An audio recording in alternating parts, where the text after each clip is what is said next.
welcome from my vlog. This video is tungkol sa pandemic na tinatamasa natin ngayong sa mga kahirapan, kung ano yung dapat natin gawin, mga nilalaman ukol sa pandemic. Please watch my video.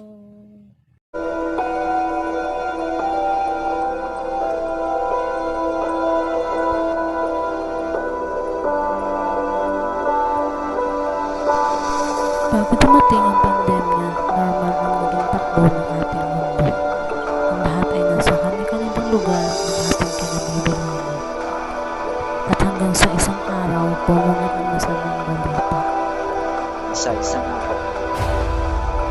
Land, domestic air and domestic sea travel to and from Metro Manila shall be suspended beginning March 15, 2020 and to end on April 14, 2020.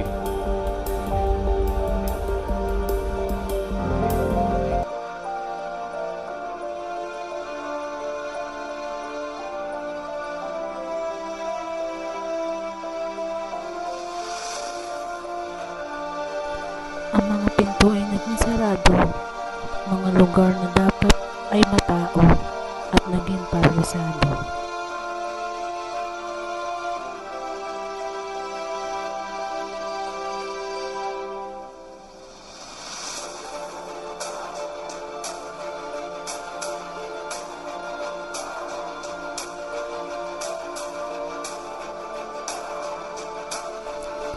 Laging may mga takip ang aking muka, baka sa mga mata ang pagiging balisa.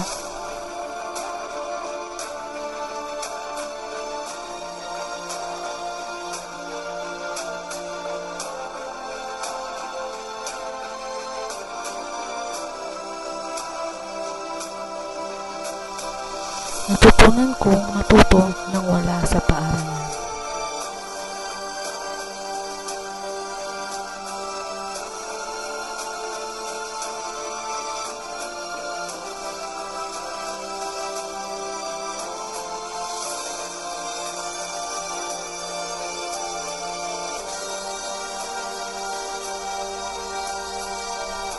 Iba pa rin talaga ang lugar na ating pinasanayan. Sa tuwing binubuksan ko ang telebisyon ay wala akong naririnig kundi ang salitang pandemya.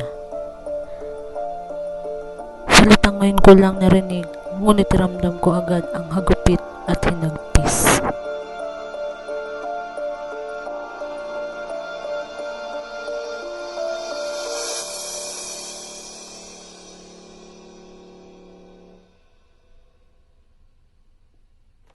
Ngayong 4 p.m., 5,277 ang bagong kaso, 65,764 sa ngayon ang active cases, 1,131 ang bagong gumaling, kaya 133,463 na ang total recoveries.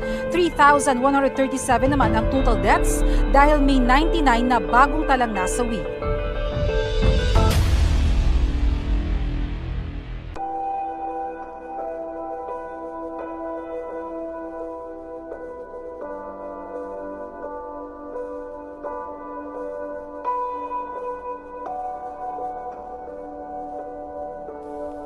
Biniksan ko ang telepono, nakapanghina ang aking mga pahinang nakikita. Paano na ang ating kinabukasan?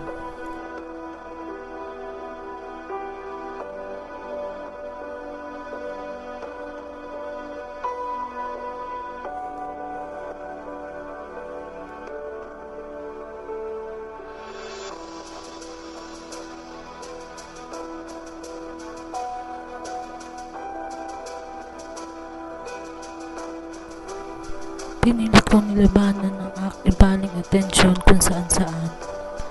Ngunit sa mga atensyon ng aking hinahanap ay may isang nagbibigay ng ating kalakasan.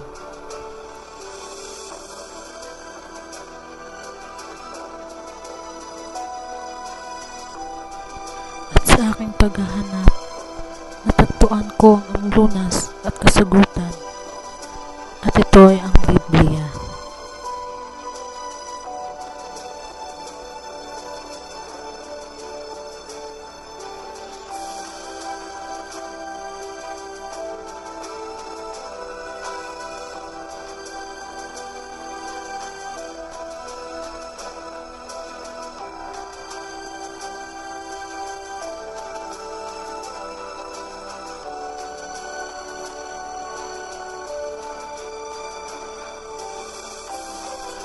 Kaya habang naiisip ko at naalala ko ang mga pinagdaanan ko noon, ay napapangiti na lang ako.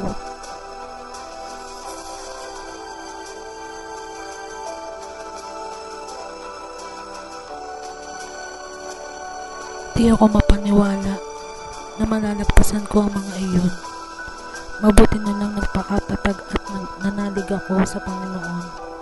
At salamat ay natapos din ang pandemya.